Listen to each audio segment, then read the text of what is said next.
For me, Ogun State and Lagos State are brothers and sisters of the same family, each with their peculiarities. The advantage Ogun State has is it has a larger land area. Cost of living is relatively lower in Ogun State, but there are more opportunities in Lagos.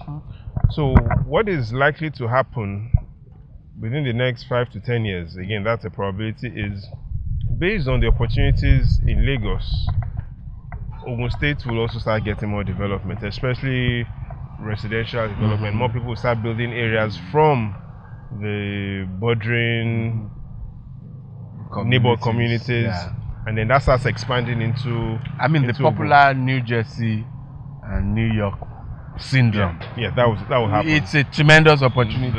Tremendous Ogun State. Tremendous opportunity. Activate is good. And that is already happening. If you look at Ogun State's IGR compared to what it was 5 years ago, a lot of that growth is because of the opportunities that Lagos State has created. And from Ogun State, once that also happens, we see other benefits spreading to Ondo State as well, into Ekiti State.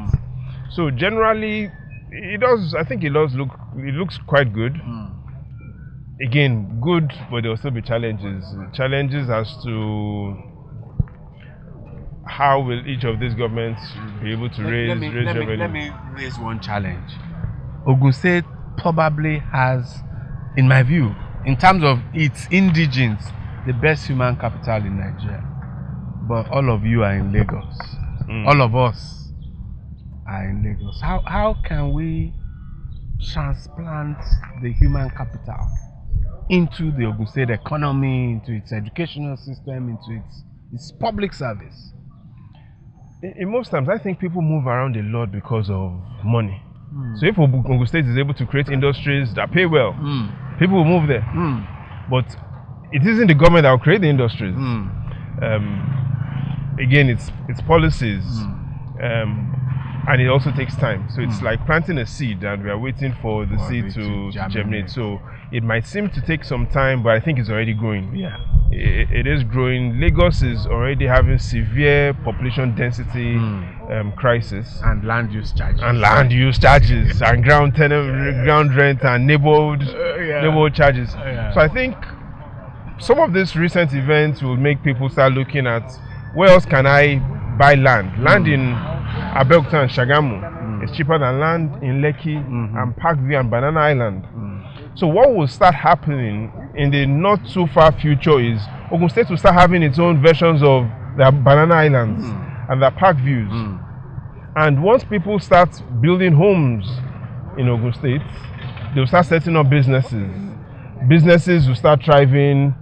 Some industries will start coming in. Already you have Nestle in producing in Ogun State, and then you also have more manufacturing businesses. But again, Ogun State's development and growth is not just linked to what happens in Lagos. There are two other critical factors: what the government of Ogun State does and what the federal government does.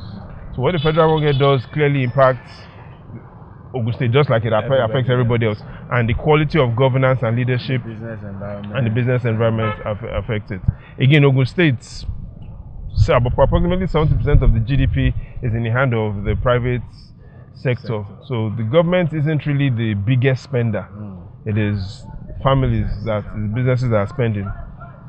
Thank you very much, Jide. Thank you so much, sir.